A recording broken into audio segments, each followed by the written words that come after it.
What's the bitchiest, most pretentious entitled thing someone can have in their online profile?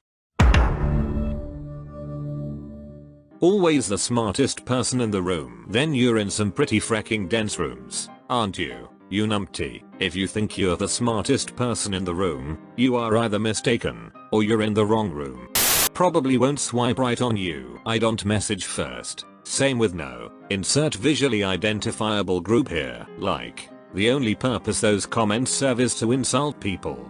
And I guess throw out some red flags right away to turn off some of the people who would have matched with you otherwise. Edit to clarify. Personality trait isn't what I'm referring to here. No, animal haters wouldn't apply because that's usually not something you can't tell just by looking at their pictures. Studied at School of Hard Knocks. Get over yourself, Dale. You grew up in a suburb. I had an ex-friend put her FBIQ test results. I suggested that she take it down since her score was 87.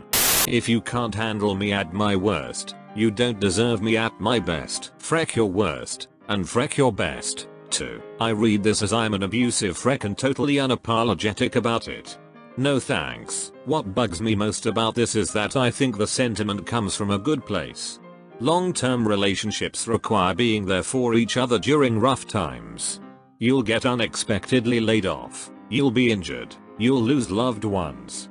If someone doesn't want to be there with you while looking for a new job or mourning a death, they aren't the right person to have in your life when things are going well. However, a lot of people seem to have turned this phrase into an excuse to demonstrate abusive relationship behavior. At my worst should mean while struggling through difficult times in my life, but still trying to be a good person and a good partner. It should not mean I don't care if I'm being unfair or cruel. Deal with it. I want to include a note here to keep this from being too hard on the people who post this quote. Some people may genuinely mean, I'm looking for a partner to support me through life's ups and downs. Those who mean, I'll be nice to you sometimes so I deserve being allowed to be abusive to you sometimes, are in a very unfortunate mindset. They probably genuinely believe that it's okay to treat your loved ones like crap sometimes. It follows that they might not recognize when they are being abused by others, because they consider occasional abusive behavior as normal. They'll also likely push away kind and supportive individuals with their occasionally abusive behavior. If you happen to know someone with this mindset, I would encourage you to fight against the desire to be judgmental, and instead see if you can explain to them the folly of their logic. If they refuse to listen, that's fine, it's not your job to educate others. But if they do listen, then you both win. Some people who think like this had horrible parents who were emotionally abusive, and justified it with, I pay for the roof over your head, I can say whatever I want. I'm not your average bitch.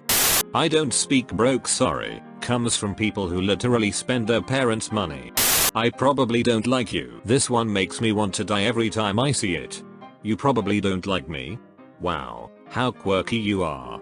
I will never understand why people want to be viewed as an unapproachable and perpetually irritated by the world and all people in it kind of person.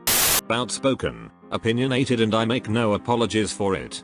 Not for the faint of heart. Colleague's unemployed wife has this on her FB. She should just write I'm rude and save everyone the trouble of reading the rest. No drama. Usually means they are just full of it. They just don't want you to bring your own and sully theirs. When people say only God can judge me, every time I see that line, I cringe because I know only foolishness will follow. Your tattoo says only God can judge you, yet here I am. Gotta say, when I left the house this morning I sure didn't expect to discover my own divinity, but that tattoo is trashy as freck, so that can only mean one thing I guess. Putting that they won't message you first. Like, are you too good to message someone first? Or if you're reading this, odds are I probably hate you. Venmo me $5 and see what happens. Becomes $5 poor a freck. I once saw a profile that said all the countries this girl had visited. Denmark, Sweden, Australia, Cameroon, Thailand, Japan, and many more. Then it said her exes brought her to France and China, which she did not enjoy. She said if you wanted to date her you better bring her to nice places or else I've got a nice place to bring you. Pennsylvania. I read this first as Pennsylvania and I quietly got excited because no one has offered to take me to Pennsylvania before.